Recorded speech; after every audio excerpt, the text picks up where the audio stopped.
Willkommen zum China-Vlog. Ich habe mich aus irgendwelchen Gründen überreden lassen, mit nach China zu kommen, nachdem Vincent sich das so doll gewünscht hat. Und hier sind wir auch schon am Flughafen in München und im Flieger auf dem Weg nach Shanghai. Das war unser erster Stop. Von dort aus sind wir dann nach Xi'an und nach Beijing. Du musst machen wie bei den Videos, wo sie davor mal sagen, was sie sich wünschen.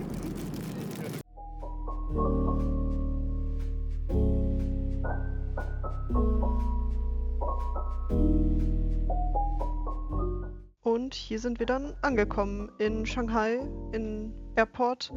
Hier habe ich versucht, Vincents Geld zu klauen. Er hat sich ein bisschen Geld wechseln lassen. Wir sind dann mit dem Taxi zum Hotel gefahren. Es hat überraschend lang gedauert. Also ich glaube, wir sind 40, 50 Minuten gefahren. Also es war schon ein bisschen länger. Aber das war okay. Wir konnten dann ein bisschen chillen nach dem langen Flug. Und hier ist auch schon unser Hotel. Es war total schön, alles sehr hübsch gemacht. Ein bisschen alt, aber auch so fancy. Ich meine, schaut euch den goldenen Aufzug an. Das war schon irgendwie geil. Und das war die Decke von dem Ganzen. Wirklich ein sehr schönes Hotel. Wir sind dann am Abend noch ein bisschen rumgelaufen. Man sieht, dass ich schon übel am Schwitzen bin. Es war wirklich mega warm. Wir waren dann noch an dem Bund und haben uns das angeguckt. Ein Schmetterling! Oh. Ein Schmetterling! Aber ja, wir sind dann da noch ein bisschen rumgelaufen. Und ich fand es echt krass, dass um die Uhrzeit noch so viele Leute unterwegs waren. Also schaut euch das an, das sind richtige Massen. Aber ja, es war sehr hübsch. Wir wollten auch eigentlich mit dem Boot fahren, aber das haben wir in unseren 3 Tagen dort leider nicht geschafft. Das ist unser Frühstück am nächsten Tag. Ich habe so einen leckeren Pancake-Dingens gegessen mit Frühlingszwiebeln. Der war richtig, richtig lecker.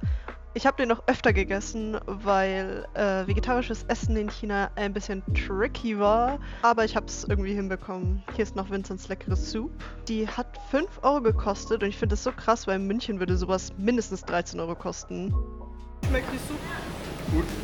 Gut? Soup. Die sieht doch sehr schön aus. Ja, es schmeckt ein bisschen, sonst noch gar nicht. Magst du ein Getränk von Ninji? Nach dem Frühstück haben wir uns dann auf den Weg gemacht zum Jing'an-Tempel. Der war total schön. Da war auch in der Mitte dieses Riesenteil, was man gleich sieht hier. Da kam die ganze Zeit Weihrauch raus und die Leute haben versucht, da so Münzen reinzuwerfen. Das scheint wohl Glück zu bringen, wenn man das da reintrifft. Wir sind dann danach noch in so einen kleinen Park gegangen, während sich Vincents Mom ein bisschen abgekühlt hat in einem Café und haben uns das angeschaut. Es war auch total hübsch gemacht. Also wirklich 1A, ich habe noch nie so einen schönen Park gesehen und den haben wir halt total random einfach gefunden. Frag nicht. Sweaty. Aber es ist so schön hier. Ich, wenn ich der Ankh bin und am Hacky-Sacken bin. Vincent und ich wollten dann noch unbedingt in so eine Mega-Mall und sind dann in eine gegangen und das war auch einfach insane. Also die ganzen Sachen waren einfach viel größer als bei uns. Das war wirklich krass. Ah, übrigens, das war Jahr der Schlange, richtig cool. Hier bin ich auf der Rolltreppe. Slay.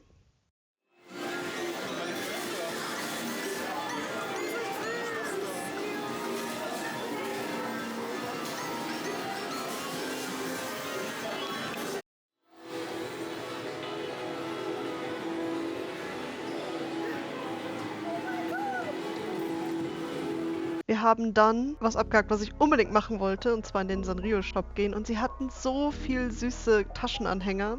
Ich habe dann noch tatsächlich eine süße Kurumi gekauft. Die hier, das hier und vielleicht das hier. Es gab auch wirklich an jeder Ecke Blindboxen. Also es war wirklich mega in gerade. Die ganzen Waifus hier drüben, da schau. Ich habe dann diese coolen Dandadan-Aussteller gesehen und war mega happy. In dieser Mall haben wir auch ein paar so Anime-Cafés gesehen. Boah, das ist viel zu heiß, ich komme gar nicht klar. Wir waren dann noch in einer Youth Energy Mall, in der es halt ein bisschen hippere Sachen gab. Hier hat Vincent sich auch ein paar coole Schuhe gekauft. Generell war diese Mall einfach mehr auf jüngere Leute ausgelegt. Und es war wirklich cool, die haben viel krassere Fashion-Sachen, also Sachen, die wahrscheinlich bei uns in Deutschland erst so in 3 Jahren in sind, waren da einfach schon da. Ach, diese Stuhl ist so winzig. Mhm.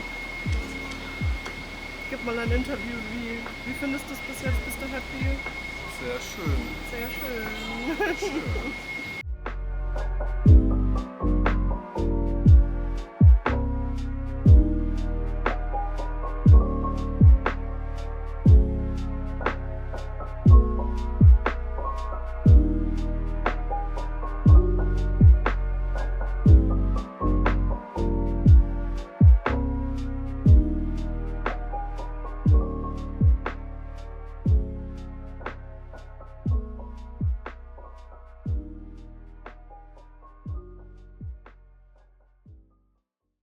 Hier waren wir dann auf dem Weg zu einer Wasserstadt, dessen Name ich euch einblende, weil ich es nicht aussprechen kann. Hier haben wir aber zuerst mal was gegessen und sind dann durch diese kleinen Gänge durchgelaufen, an denen es immer links und rechts lauter Stände gab mit voll viel handgemachten Sachen und Kunst und auch sehr außergewöhnliche Essenssachen. Ich muss bloß sagen, ich hasse das, dieses von links und rechts von irgendwelchen Street-Vendors angeschrien zu werden. Das war halt da sehr intensiv. Wir sind dann über diese Brücke gelaufen und da hat man dann erst gesehen, dass diese ganze Stadt wirklich einfach im Wasser steht. Übrigens nervige Treppe. Es ist so nervig, hier runter zu laufen. Aber die Treppen sind nicht genormt. Weil die Treppe ist nicht genormt. Auf der anderen Seite war es dann aber um einiges schöner. Hier konnte man auch direkt an so einem Fluss entlang laufen, wo die ganze Zeit Boote gefahren sind. Das war total cute. Und vor allem war es auch endlich mal ein bisschen schattiger. Mit den ganzen Labubus. Wir haben uns dann noch ein bisschen hingesetzt und ein bisschen noch gechillt und die Scenery auf uns wirken lassen. Und ich wäre so gern mit einem von diesen Booten gefahren, das sah richtig schön aus. Wir sind dann relativ schnell aber wieder zurück zum Hotel. Es war wirklich gottlos heiß. Wir haben dann erstmal Pause gemacht und sind am Abend nochmal rausgegangen. In meinem coolen neuen Nike-Shirt, was ich mir auch in China gekauft habe, wie man hier sieht, sind wir dann nochmal so diese Hauptstraße vor unserem Hotel entlang gelaufen, wo lauter Läden waren. Also es war wirklich so die Main Street dort und haben noch ein bisschen geshoppt. Und eigentlich wollte ich zum Pop-Mart Store, aber wir stehen da echt lange an, das ist schon ein bisschen crazy. Wir sind dann an einem anderen Tag zum Pop-Mart Store gegangen und haben stattdessen noch ein bisschen die anderen Läden angeguckt. Ich habe mir auch tatsächlich Make-up dort gekauft und dann sind wir zurück ins Hotel. Am nächsten Tag sind wir dann erstmal zum Jade-Buddha-Tempel gefahren. Der war auch mega schön, also wirklich so prunkvoll und toll. Und, bist du happy? Was machen wir jetzt? Wir gehen jetzt in die Straße. In die Straße.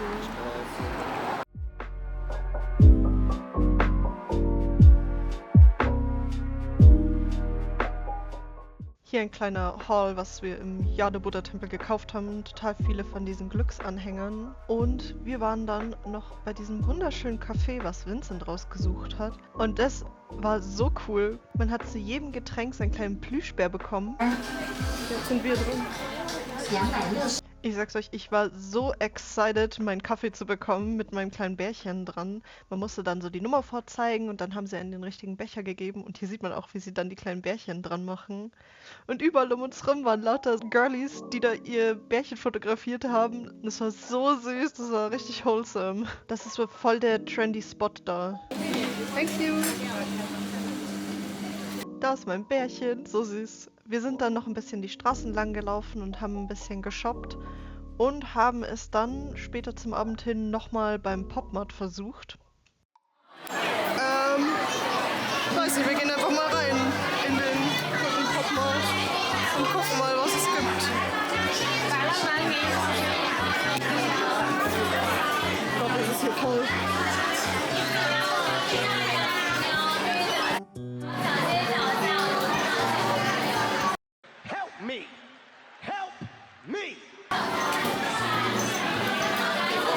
Alter, geht's hier zu, das ist richtig unnormal.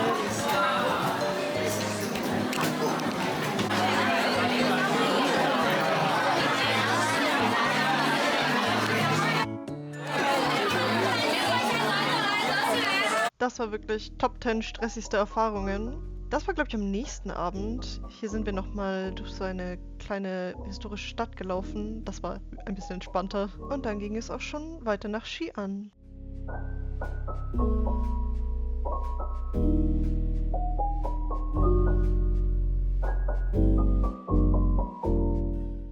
Am Abend sind wir noch zu diesem Drum Tower dort gegangen. Der war auch total krass.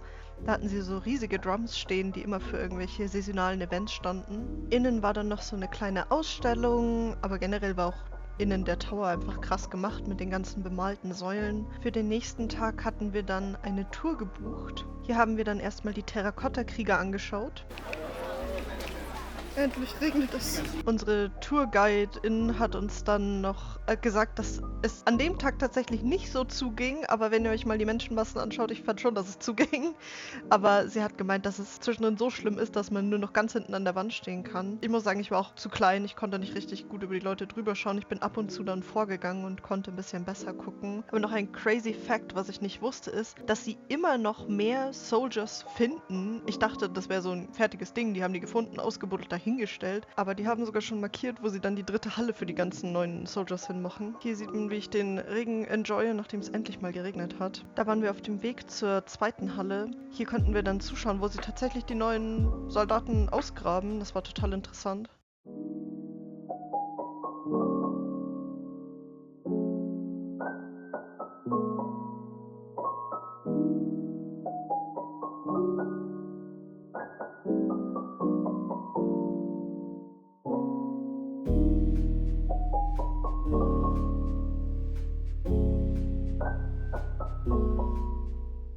Danach sind wir dann mit unserem Tourguide zu ihrer Großmutter oder Tante gefahren und haben dann dort Essen bekommen. Das war auch total wild. Aber es war so richtig home-cooked Meals. Das war richtig, richtig lecker, richtig geil. Es war sogar sehr vegetarisch, was richtig nett war. Sie haben dann auch noch mit uns Fotos gemacht, was richtig süß war. Ich habe auch Vincent noch nie so glücklich gesehen. Wir sind dann von dort aus langsam zurückgefahren zu unserem Hotel. Wir hatten nämlich für den Abend noch was geplant, und zwar eine Aktivität, die ich mir tatsächlich rausgesucht habe. Ich wollte nämlich unbedingt in so ein traditionelles Theaterstück gehen. Und nachdem wir uns ein bisschen ausgeruht haben, sind wir dann losgestartet, um uns das Theater anzuschauen. Das war auch wirklich ein absolutes Highlight.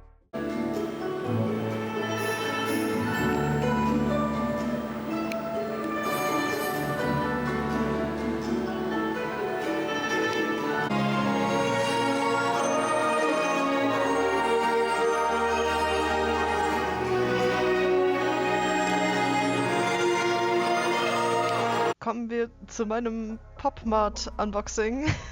Das war die erste Figur, die ich bekommen habe. Ich habe mir nur Skull Pandas gekauft. Das war eine Figur mit kleinen Katzen, die war so süß. Es war tatsächlich eine, die mir am besten gefallen hat. Die Details sind doch wirklich krass. Also die sind so schön angemalt. Und hier habe ich mich am meisten drauf gefreut. Aber jetzt gibt's erstmal ASMR.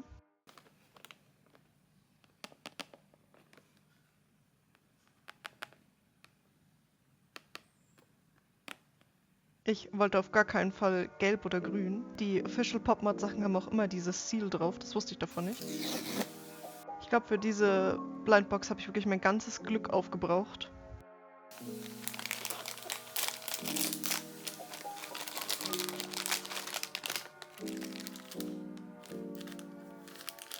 Oh mein Gott, Vincent, ich habe genau den bekommen, den ich wollte. Ich war so gottlos happy. Guck, das Pöppel. Das ist süß gemacht. Oh, eine kleine Fee oder so. So ein Schmetterling. Aber ja, wie man sieht, war ich sehr happy mit meinem Pull. Ich habe es auch gleich an meine Tasche gemacht. An dem Tag haben wir dann das muslimische Viertel ein bisschen erkundet. Es war ein bisschen stressig, wie man sehen kann, weil es so richtig eng und voll war. Schmeckt wie ein Granatapfelsaft aus Granatapfel.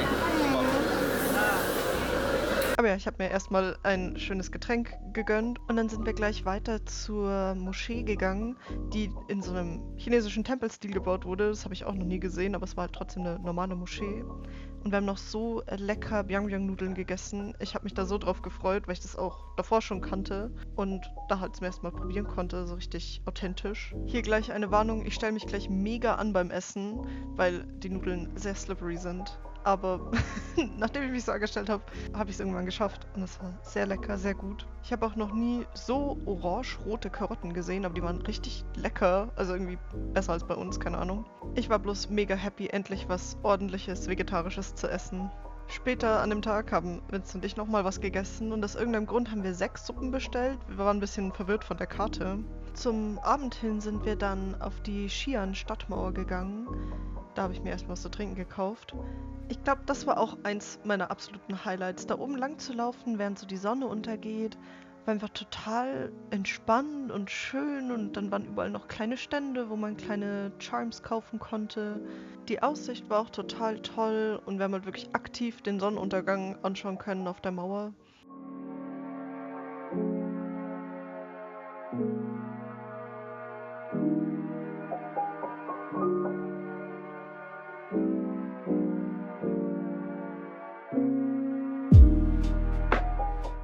An unserem letzten Abend war Vincent ein bisschen traurig, dass er noch nicht so viel dort essen konnte. Vor allem, weil Xi'an so bekannt ist für das Essen. Also sind wir um Mitternacht oder so nochmal losgelaufen, um nochmal Biang-Biang-Nudeln zu essen. Und die waren so geil. Eine kleine Roomtour durch unser Hotelzimmer in Beijing. Ein sehr fancy Hotel, aber auch wieder sehr alt. Es hatte diesen so kinda kitschy, kinda fancy Type Vibe, aber es hat schon gepasst, es war ganz nett dort. Wir haben dann den Himmelstempel besucht, der umgeben war von einem riesengroßen Park. Wir haben uns sogar diese Audio-Guides geholt, die waren sogar in Deutsch, aber es war total funny, wie sich die angehört haben.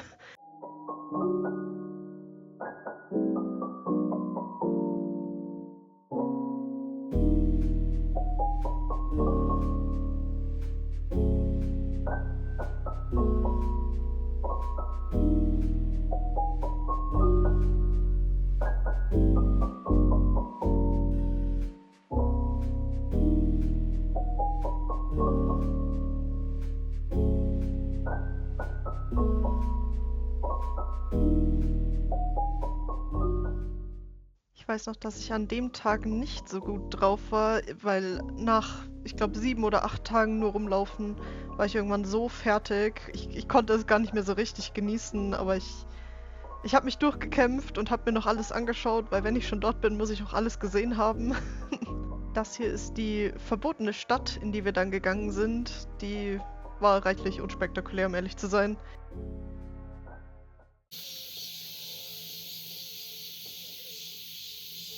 Aber wir sind dann am nächsten Tag zur Mauer gefahren und das war wirklich, also wirklich ein krasses Erlebnis. Es hatte so ein bisschen so diesen ich gehe jetzt wandern in den Bergen-Vibe, bloß halt auf einer Mauer. Also es war jetzt für mich persönlich nichts Neues. Journey beginnt. Übrigens gesponsert von Henkel, total random, aber es war einfach krass zu sehen, wie lang die ist. Also wir sind da bestimmt eine halbe, dreiviertel Stunde drauf rumgelaufen und haben immer noch kein Ende gesehen. Oh, miau. Oh. Oh, miau.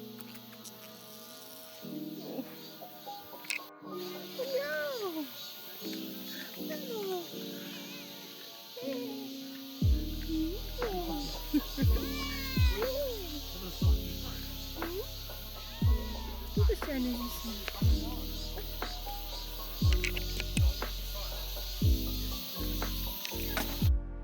Was für ein Ausblick. Unser Tourguide meinte auch, ihr könnt dann bis ewig weit hochlaufen zum Heroes Peak und dann seid ihr Heroes. Aber das haben wir nicht gemacht.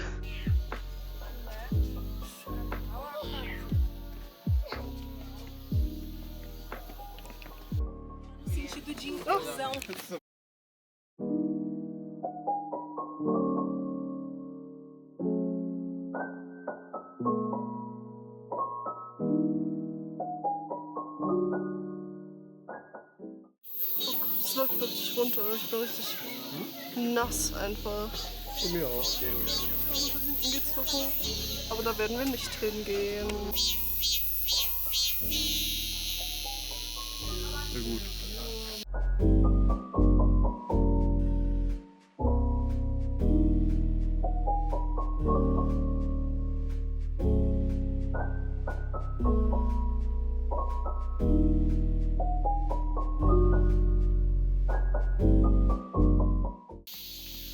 Mach mal was.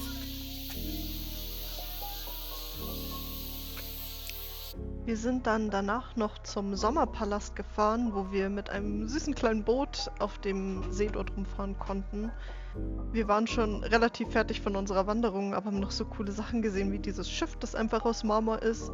Oder dieser lange Gang, der lauter so einzelne, unique Bilder draufgemalt hatte. Also auf jedem Stempel war einfach was anderes draufgemalt. Sie hat irgendwie gemeint, das ist theoretisch die längste Kunstausstellung der Welt. Und es war einfach wirklich total hübsch, also total bunt und detailliert. Und da ist eine kleine Bat, so süß. Am Abend sind wir natürlich nochmal essen gegangen, vor allem weil Vincent und seine Mom noch Peking-Ente essen wollten, was Sinn macht, nachdem wir in Peking waren. Aber danach waren wir fertig, voll, sind zurück ins wunderschöne Hotel und haben den Abend ein bisschen ausklingen lassen. Am nächsten Tag haben wir es dann ein bisschen ruhiger angehen lassen.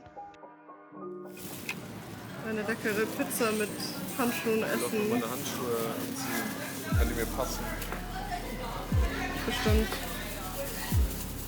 Ich habe noch einen leckeren Mango-Smoothie. Ich habe an unserem letzten Tag nicht mehr so viel gefilmt, weil ich einfach keine Lust mehr hatte. Aber wir waren dann auch schon auf dem Heimweg. Ich hoffe, es hat euch gefallen. Danke fürs Zuschauen. Bye!